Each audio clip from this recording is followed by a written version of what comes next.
Welcome to the Look Good, Move Well podcast. Well, what is it about, like, our tongues are so sensitive? Like, if you have something like a chip on a tooth, or you've got hair like in your mouth, you're just tonguing that thing until it's out. I had a crack in my tooth, and the crack in the tooth, it wasn't a crack in the tooth, it was a filling that had fallen out. I am paying the price of poor dental hygiene and a poor diet when I was young. Like, I have more cavities and fillings in my mouth than I can even possibly count. I don't have any idea. And I had the had the fillings, then I had the braces multiple times, and like was eating all manners of sweets and drinking sugar drinks and never flossing for, years. And anyway, I got tooth decay from when I was a kid, and now it's like, it just comes back to bite me. So I had this one tooth. It was, got a cavity, filled it. It's got another cavity, or the cavity's expanded, take it out, fill it. Now there's so much of the tooth is gone that the filling keeps falling out. It's like in the last 3 years, it's fallen out several times. I've had, I don't know if you remember this, but like a couple years ago, it got like refilled in, and then the filling wasn't done correctly, and my bite was off, and it was like creating this tremendous amount of pain. And anyway, so it finally fell out again, and I knew that the next time it fell out that they're like, we can't fill it again. Your tooth is pretty much gone. We gotta do the crown or the cap. So anyway, it was cracked. Where am I going with this? My tongue, your tongue. It's so sensitive. I had a crack in the tooth for like several weeks, and of course, I'm going to try cracking my tongue in the crack all the time. Like, I must look so weird. I'm just like tonguing this, filling that has fallen out. Okay. And then the way they do the crown is they take a little impression, right? And they make you a temporary cap, and then they get the real, then the final one gets made, and then you have to come back in. So the temporary cap also had a crack in the tooth because it was an impression of the broken tooth.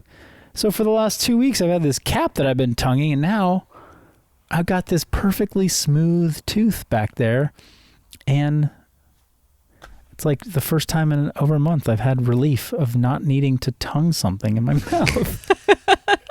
So there we are. That's my banter. Okay. All right. My tongue is finally on leave. It's taking a rest. I'm really trying to keep this topic G-rated, but I'm struggling. For who? I'm struggling. Oh, man. All right. Okay. I think we're ready to move on. We're ready. That was a quick one. I would love to hear your feedback, everybody. Write in. What are your tonguing? What are your tonguing experiences? Oh, man. Gosh, cavities and fillings falling out used to just stress me out as a little kid. Oh my gosh. Yeah, that's not fun. Be like on like the weekend ski trip with my mom, and like, oh my God, I got a hole in my tooth. We're gonna have to go to the dentist. Okay. Well, my thing was that I had a lot of dental issues as a kid as well, but they would always try to put the laughing gas mask thing on me to calm me down. But I have a phobia of not being able to breathe, and so I don't like any kind of masky thing. And once I discovered that I'm like, just shoot the needle with the Novocaine, like I'll be good to go, then that was the game changer for me. That's awesome. Yeah. I have never been to a dental practice where they used the gas. Yeah. I don't think they do anymore. Well, they did it for my wisdom teeth. Oh, but that's a different thing because they put you out. Yeah, they put you out. Right. Anyhow. So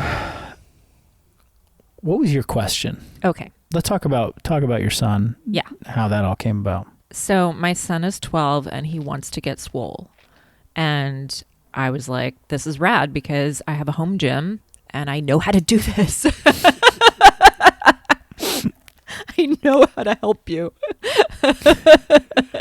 It's like I have written enough functional bodybuilding copy at this point and reviewed enough programs. I'm pretty much an expert, so let's go. Well, there's so many things with parenting where you just have no idea what you're doing. Oh yeah. This one, I was like, okay, I think we can do this.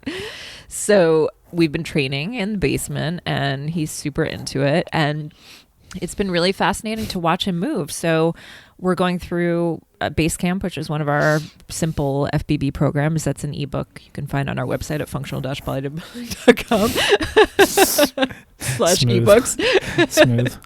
But it's been really cool to see his motor control progress, because that's really a primary emphasis of this program. And it's fun to watch him learn movements and movement patterns. And what I was noticing that we were just chatting about before we started recording this was that we had a hinging day recently, and that is just not a natural movement pattern for him, but also for a lot of people that we've seen train around our gym. And trying to teach somebody how to, like, okay, you got to keep your shoulders back, you got to kind of send your hips back, but like your knees just in this right spot. Like, it can actually be very subtle on different people, and it can be difficult to learn. So I was noting how he certainly bends over and picks things up all the time, but that particular movement pattern that we use for strength training is very different than what you encounter in life. And it just got me thinking about the differences between the shapes that we make in day-to-day life versus the shapes that we encounter in training when we're actually trying to get a different kind of response. God, I'm so glad that you, like, even just you describing that and how you just introduced this concept and topic really just opened up my thoughts to a whole bunch of things that we could be discussing today. I mean, it's, yeah. So thanks for setting the stage on that. It is super cool that he is working out and wants to get jacked. And, yeah, you do have the tools to support him in that. So if he doesn't get jacked, you failed. No. You failed. You wrote the program. Well, God, there's so many places to go with this. Number one, why do we even train with movement patterns versus body parts or muscles, like isolated muscles. Movement patterns in the gym versus movement patterns in life. What is good technique versus what are you going to do today? And is technique even something we should care about?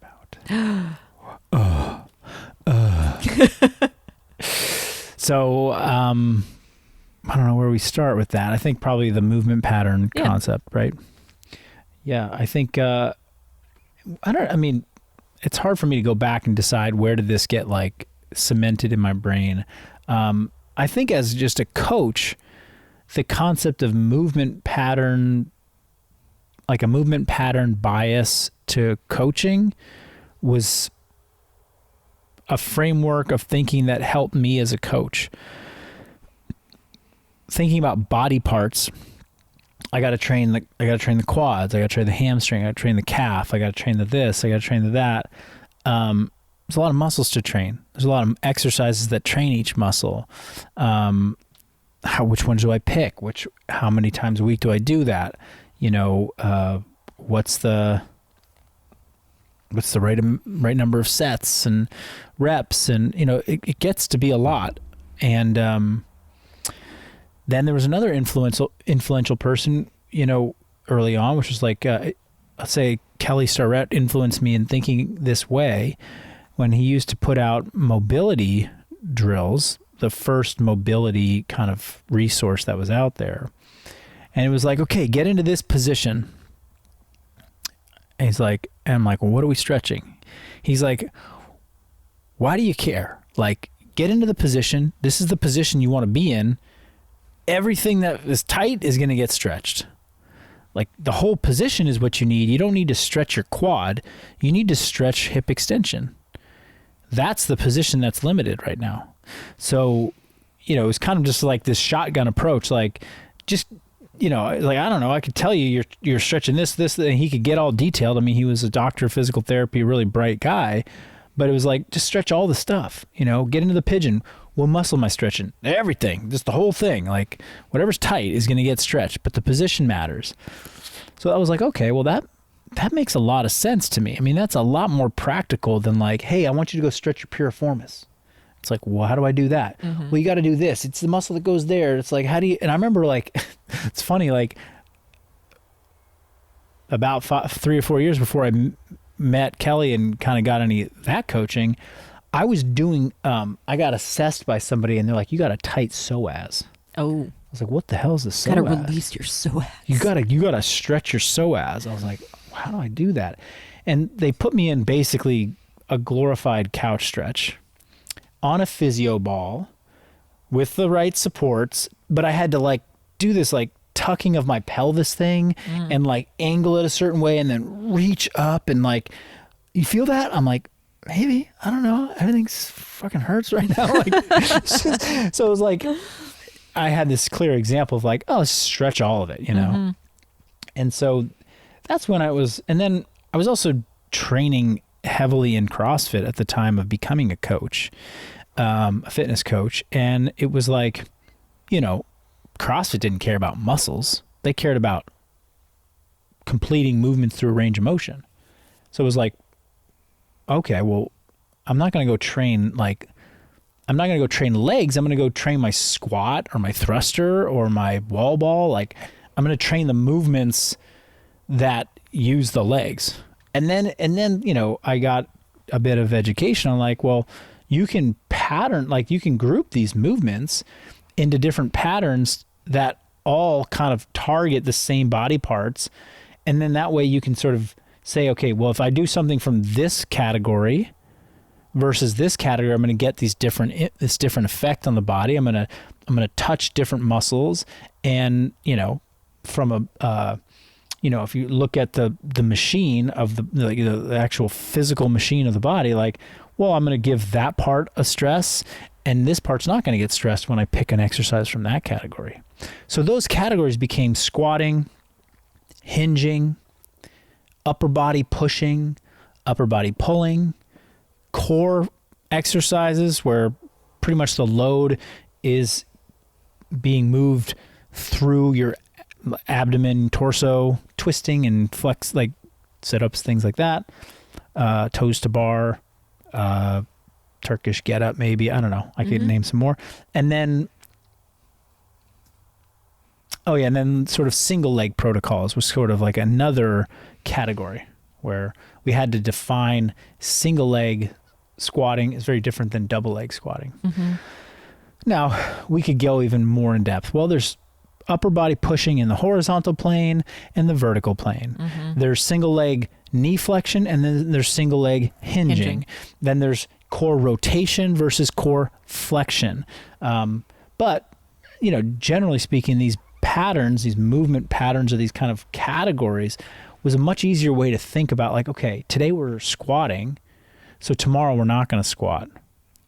Because when you do a deadlift, which is a hinging exercise, your quads are going to do some work. Yeah. There's no getting around it.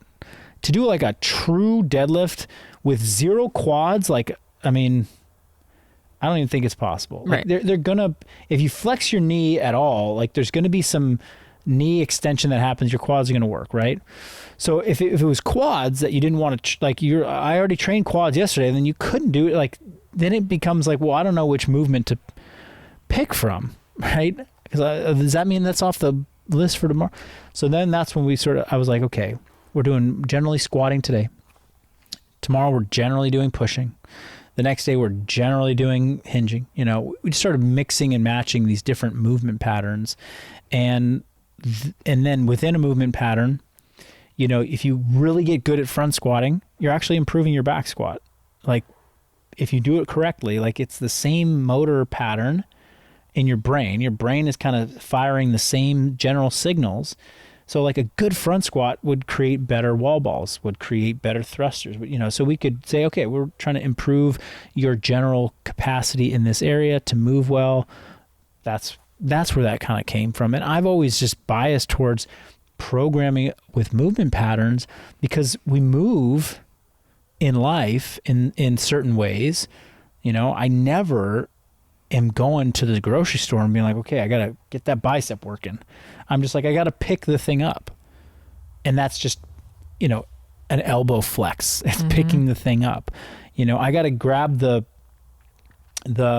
case of, you know, water from the bottom of the shopping cart. I got to bend over, I got to hinge, grab it, and then put it into the cart. Well, that's a hinge. You know, I wasn't thinking about, oh, it's time to use my hamstrings to get that thing, or trying to use my glutes. Like, you're just moving, right? So the movement patterns in the gym were more better, maybe reflection of like how we're gonna move generally in life, and that just makes sense. And it also just became much easier to sort of spread programming out, where it was like, that made sense in my brain and for a lot of our customers. Yeah. I'm thinking about the different movement patterns, and I'm thinking about how many of them really do translate a lot to actions that you might perform in your day-to-day life. Yep. But the hinge is kind of a tricky one, because if you go to like grab something off the bottom of a shelf, you're more going to kind of squat it up. That's true. Yeah. I mean, there's no question that like, squatting and hinging really in life sort of mold together into the movements that we do to like stoop down and get things off the floor. Yeah. That's why I think it's important to have flexibility in how you approach some of those movements. Like, a Romanian deadlift is that's a very gym specific movement pattern. Yeah. A Romanian deadlift is where you like don't bend your knees at all, and you just bend at the waist. You keep your back super flat, and you lift heavy stuff so that you can really more focus on your hamstrings and your glutes. Yeah. That's not happening anywhere in life. Mm-hmm. Something that makes more sense is like the Jefferson curl, where you're just like rounding your back and like kind of folding yourself all the way down to pick something up. That to me is a much more resilience building exercise for life, because you're gonna round your back when you pick shit up. Yep. And if you don't know how to round your back with good motor control and then build some strength and resilience and connective tissue around the spine, like, you're going to be vulnerable. Yeah. You might be that person that, tweaks their back picking the toy up or whatever. Yeah. And this kind of ties back to an earlier discussion we had about, well, what is functional? Because the things that you do in the gym aren't necessarily going to correlate 1-to-1 to the things you do in life, but right. It's very beneficial to train your overall back and hamstring and glute musculature for a number of different things. Yeah, I would say like having good, being able to, well, also it's like in the gym, we're not moving in like, the way we move in life, we rarely nowadays come up against any sort of intensity in your day-to-day movement. So it's like, yeah, you might bend a little bit and squat a little bit in your day-to-day life, and you just have to be resilient enough to do that. Mm-hmm. But if you want to come in and actually do some training intensely because you want to build overall strength, you want to get the hormonal benefits from it, you want to get the body composition benefits from it, you just enjoy the dopamine hit that you get from the reward of coming in and training hard. Like, there's a ton of reasons why it's important to exercise, and you're going to do it intensely. Well, then it's like, okay, you're going to live, if you want to lift 100 pounds, then we should create optimal positions or safest positions that you can do that with, and we should spread the intensity out across your body evenly throughout a week. Yeah. Right? So yeah, if you learn how to do an RDL, guess what? You can train lower body more often, because now you can do a day where you do lower body backside of your legs and a day of lower body where you do front side of your legs. Like, so there's value in learning techniques and learning, kind of gym contrived movement patterns so that we can create like different training modalities and formats and training frequency, and we have more flexibility in the gym, and we can do things that are different, fun, and have utility. And right, I think there's tremendous value there. Where I have a problem is being like, there's only one right way to do it this way, and one, I'm like, no, there isn't. Like, round your back and learn how to deadlift safely. Like, don't start at 400 pounds. Start at the empty bar and just learn how to do it, because you're gonna round your back, when you're in life. So don't become so rigid in these movement patterns that it's like, I have to squat this way. It's like, no, squat on your toes, lift your heels. Like, every time I get down to help my daughter get dressed, I lift my heels off the ground. I do not squat with them flat. I never do that. Like, why? Because an ass to grass squat with my heels planted on the ground is it's not a very comfortable position for me. And I come up on my toes to get more vertical so I can face her and I can be balanced and I can help her get dressed.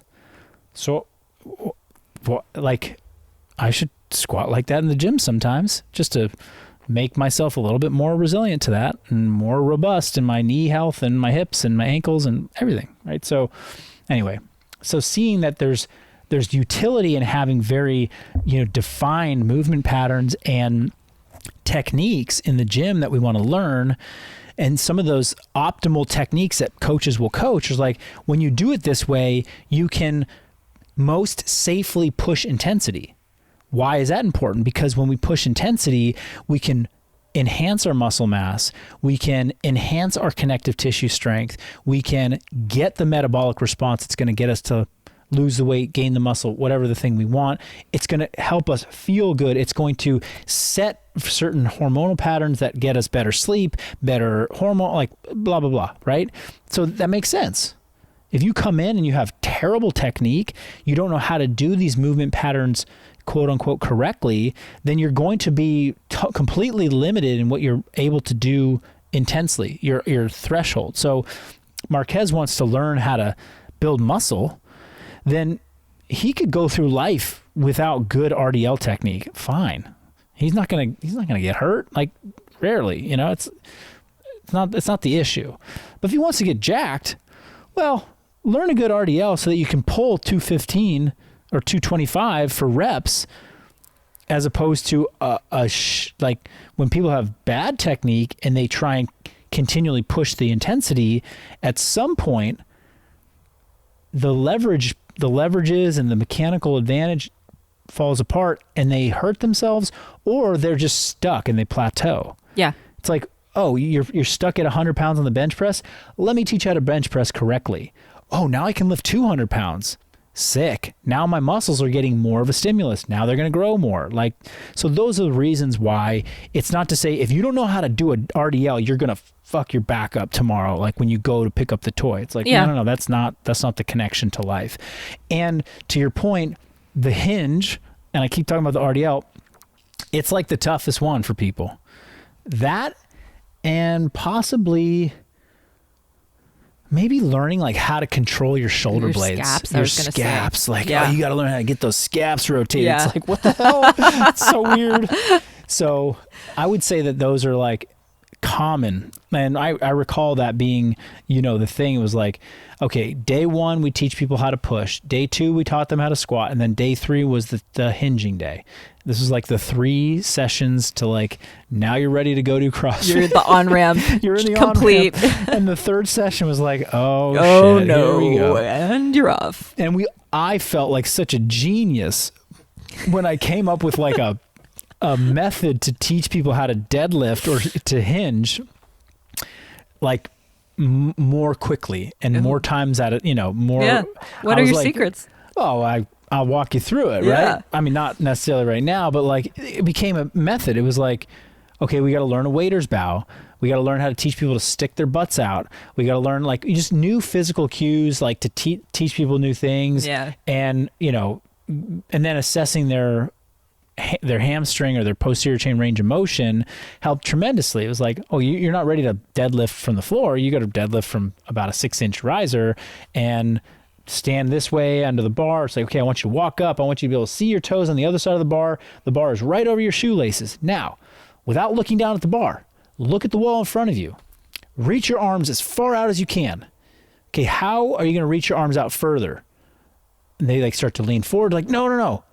Stick your butt out. And they stick their butt out and they reach their arms forward. And it's like, oh, okay, keep going. Okay, now stop. And you like look at them and they're in like a perfect deadlift position. I'm like, okay, now relax your arms. They like let their arms fall down. It's like on the bar. Like, you're in a fucking deadlift. Let's go. Now stand up. And they're like, they get it for the first time. And it like worked every time. Like they're just people learning to hinge, right? And I was like, okay, that was so much work to teach somebody how to bend over, right? I know. It's like there's something flawed in that. Right. But at the same time, I would just talk through what's the advantage to learning it. It's like, you want to know this because you want to do all the things that come on the other side of having good movement. And it's also a way to teach your brain something. Like you go to gymnastics when you're a kid and you want to learn how to do the cartwheel on the balance beam. We didn't come programmed for that. Mm-hmm. We didn't come out of the womb with that programming. We came out of the womb programmed to squat.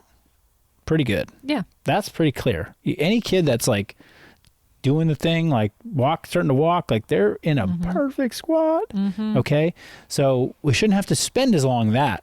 None of them are doing like walking foot over foot, in a 4-inch width beam. Yeah. They're not doing that. That's not programmed. And maybe the Romanian deadlift is not programmed into our, DNA. Like we have obviously the capacity to do it, and it's a great lesson, and it's a great motor control or motor learning event, for somebody to gain. And then it gives them access to kettlebell swings, right? It's like, oh, I really want to do kettlebell swings. Well, when you squat and do kettlebell swings and you don't know how to hinge and do kettlebell swings, there becomes a much lower threshold for your like kettlebell resilience. I've seen a lot of people hurt themselves using kettlebells. Never somebody who's doing it with good hip hinging. I see people hurt themselves with kettlebells when they squat down and they stand up, and they squat down and they stand up, and that weight eventually gets heavy enough that they like fold forward into a hinge, and they have no muscle tension and tone and motor control over that position, and they're vulnerable because they didn't know how to hinge. So it's like, I want to try and get into kettlebells. Okay, we're going to learn how to just do an RDL first, right? You got to learn this thing. So anyway, that's sort of like, you're absolutely right to identify that, like, I never go down with the flat back to pick up Noah's toy. Like, I'm not doing that. Yeah. Like, I do it in the gym, and I build up all this strength and resilience. Plus, I also play around with Jefferson's curls and like, odd positions. So, and I have good range in my joints because I practice some of the functional bodybuilding movements that enhance and expand our range through these different positions. Yeah. Cross body, single leg RDL. Yeah. And guess what? I'm resilient. Yep.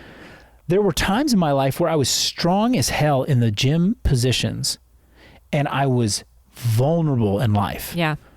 I'm much less vulnerable. Like, I'm much less vulnerable now than I was. I'm still like a little bit vulnerable in certain places because I place a tremendous emphasis in the gym on doing gym stuff really good. Yeah. I also love to do the right things in the gym, so I'm resilient in life. But like my buddy Ben Patrick, he does the stuff in the gym that makes him resilient for life.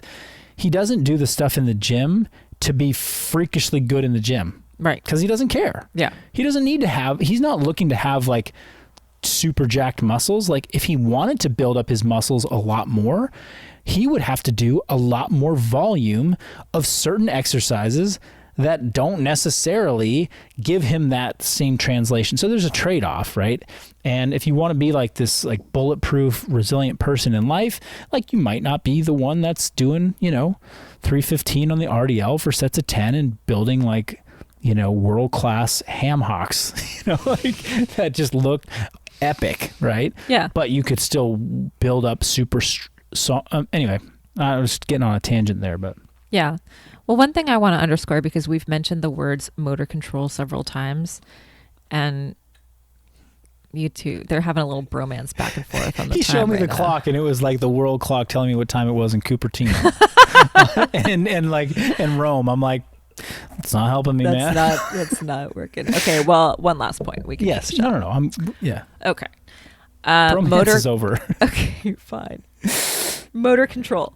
So this is something that we have mentioned a lot in our functional bodybuilding education, where what do you do when you want to improve? You first have to understand how to tell your brain to move your body. Then you can layer on strength and skill and speed and add weight, etc. Yeah. And I think that it's just something that I was reminded of watching my son move, how beautiful it is to watch that motor control development, and how so often people just think that they should be able to go into the gym and just pile on a ton of weight and get after it. Like that's sort of our culture. It's like, Oh yeah. Do you work out? Yeah. You go to the gym, you like load up a big bench press and you go. Yeah. Like that's sort of the norm. And you don't hear people talk about step 1, build the motor control, do things at a partial range of motion, then extend that range of motion a little more, like step by step, progress it up. So I just want to speak to how valuable that's been in functional bodybuilding, really applied to a real person who is a gangly kid who does not have a lot of motor control, and how that can develop step by step to really lay a great foundation for strength to come. Well, I'm glad that you said that. And yeah, it's, I mean, I wish we could infuse the, that energy into the world, the fitness world, where it's like, it's this elegant process. If you really look at what does it mean to have a true life cycle in training? How do you move from all these different stages, and when you begin versus when you can be here, and that, there's being a beginner doesn't mean that it's going to be easy, but it means you need to focus on certain things if you want to have an intermediate stage, if you want to have an advanced stage, if you want to evolve. You can't skip certain elements. And I think what gets highlighted so much in the fitness world is like, what are the intermediate advanced people doing? And, oh, it looks cool and sexy. And it's like, well, they didn't get there doing that, and I didn't get to where I'm at today doing the stuff that I do today. Like, I got there doing a lot of this, and that's what I also try and showcase a lot of the time, is that, it's like we have to build those things from the base up. And if you follow that process, it's going to ultimately be a more direct, fast route, even though it feels like you're kind of crawling at first to try and develop these basic positions and control points. Yeah. Well, I want to get your Marcus Philly special deadlift instruction as a coach breakdown video. That would be good. I think we need that on our YouTube. It's coming to YouTube soon, a YouTube near you soon. I'll have Marquez watch it. Sweet. We should get him in here. Yeah. And I should just run down with teach him how to hinge. It's like, how to hinge in 90 seconds with Marcus and Marquez. He would love that. That would be sweet. Okay. All right. Well, this has been a good day. We really hammered out some good content. If you guys have questions for us or topics that you'd love us to cover, we're always open to suggestions. And you can slide into our DMs on Instagram. You can shoot an email to support@functional-bodybuilding.com. And we'd love to hear what you guys want to hear about. Yes, we would. See you next time. Bye.